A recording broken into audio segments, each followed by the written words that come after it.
Most people think danger is something far away, lurking in the shadows of a bad neighborhood or down a dark, deserted alley. But what if I told you that sometimes the greatest danger isn't hidden in the darkness? Sometimes it's standing right next to you, smiling, in a place that feels completely safe. This is one of those stories.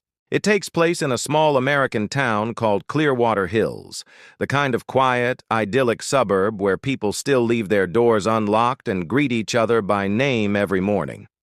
It's the last place on earth you'd expect something terrible to happen. In this peaceful town lived a 24-year-old girl named Ava Brooks. If you met Ava, you'd remember her. She was friendly, gentle-hearted, and always had a smile that could brighten anyone's day. She worked part-time at a local coffee shop and was a favorite among all her customers. Ava was the kind of person who saw the good in everyone. On a seemingly ordinary Saturday night, Ava and her close friends got an invitation to a private house party. The host was a guy named Chase Everett. Chase was the classic rich kid, big modern house, expensive cars, and an endless supply of charm. But beneath that polished surface, there were whispers. Rumors about his character that were never spoken loud enough for everyone to hear. Ava didn't know Chase very well. She'd only met him a couple of times through mutual friends. When she hesitated about going, her friends reassured her, "It'll be fun. Don't overthink it. It's just a party." Trusting her friends, Ava agreed to go. The night started slowly, just like any other house party. There was music, drinks, and people playing games. Small groups were scattered around, talking on the backyard patio. Nothing seemed out of the ordinary. Around 11:45 p.m., Ava sent a text to her roommate. "The party is actually okay. I might stay here another hour." It was a simple, casual message, the kind you send without a second thought. But that would be the last text anyone ever received from Ava Brooks. As the night wore on and the party began to wind down after midnight, a sense of confusion settled in. When Ava's friends looked for her, no one had a clear answer. Some thought she'd left early. Others vaguely remembered her going upstairs. A few assumed she had just called an Uber and gone home. Nobody was too concerned. No one asked enough questions. After all, it was just a party in a safe neighborhood. What could possibly go wrong? The next morning, the sun rose over Clearwater Hills, but a shadow was falling over Ava's life. Her roommate woke up and realized Ava's bed hadn't been slept in. Her car was still parked where she'd left it. She tried calling Ava's phone, but it went straight to voicemail. No messages, no calls. A knot of dread began to tighten in her stomach. Something was very, very wrong. By that afternoon, the police were involved.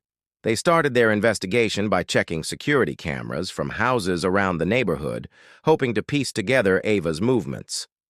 One camera from a house across the street provided the first chilling clue. The footage showed Ava stepping out into the backyard of Chase's house at 12:28 a.m. But she wasn't alone. A few seconds later, Chase Everett followed right behind her. They disappeared from the camera's view, and after that moment, Ava was never captured on any camera, ever again. Chase was immediately brought in for questioning. He sat across from the detectives, looking calm and collected, almost bored. He told them his version of events. "She said she needed some fresh air. She walked toward the side gate. I didn't follow her. I went back inside to the party." He delivered the lines with a straight face, but his story quickly started to unravel. The investigators made a crucial discovery. Chase had secretly turned off his own backyard security cameras earlier that evening, long before Ava went missing. The question hung in the air. Why would someone turn off their security cameras during a party if they had nothing to hide? The search for Ava intensified. Investigators combed through Chase's house, his yard, and the dense woods that bordered his property. For 3 long days, they found nothing. Hope was fading. And then a grim breakthrough came from an unexpected place.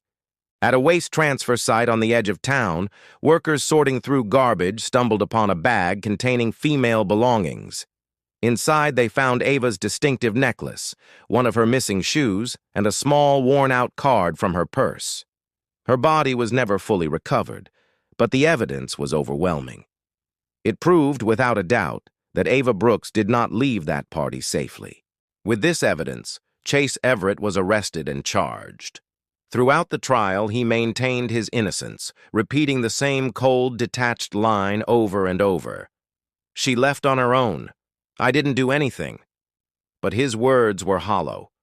Every piece of evidence, every inconsistency in his story, and every new discovery kept pointing directly at him. The jury saw through the facade. The saddest part of this whole story isn't just the crime itself, but the chilling lesson it leaves behind. Ava trusted the world too much. She, like many of us, believed that danger looked like a monster, something obvious and easy to spot. She didn't know that sometimes danger looks like a handsome guy with a perfect smile. It lives in a beautiful home in a safe neighborhood. It hosts a party and makes you feel welcome. Ava's case became a haunting warning for young people everywhere. It served as a stark reminder that you don't need to be in a dark alley or a dangerous city to disappear. Sometimes all it takes is being in the wrong place at the wrong time, with one bad person in one normal house on one normal night. It reminds us all to trust our instincts, to look out for one another, and to never assume that safety is guaranteed, even in places that feel like home. Thank you for watching. If this story resonated with you, please consider liking this video and subscribing to the channel for more content that matters. Stay aware and stay safe.